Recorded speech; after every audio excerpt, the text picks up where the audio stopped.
article 87 constitution boobu ñu bokk gannaaw bi ma ci waxtaanee conseil constitutionnel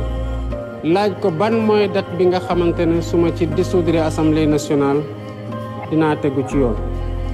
waxtaan ci premier ministre waxtaan ci président assemblée nationale ci ndax loolu lu ñu rafetlu la am déet ci jamono bu ñu toll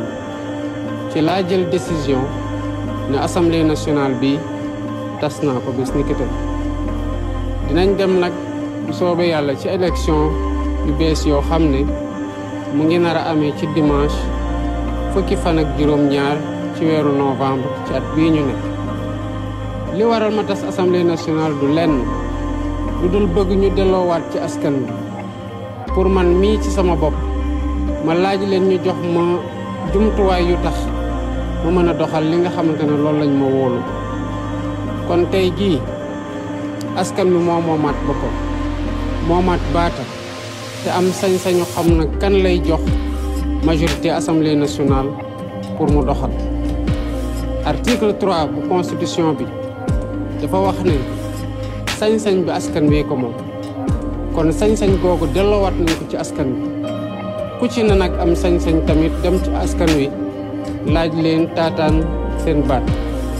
ku mu ci wóolu jox la di nga ko teewal assemblée nationale ku mu ci wóoluwul jox la doo ko teewal assemblée nationale waaye buñ ñu joxee ci gannaaw lu buñ ñu wóoloo ci 24 mars 2024 dinañ ñu jox sañ-sañ ñu doxal bu ñu toogee buñ ñu laajee bilan dañu leen mën a wax ne nii lañ diglante woon ak yéen doxal nañ ko bu fii lañ ci toll ak nu mu mënti demee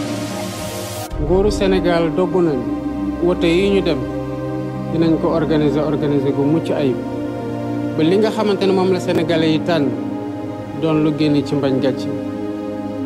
yal na yàlla sàmm Sénégal sàmm sénégalais yi jërë ngeen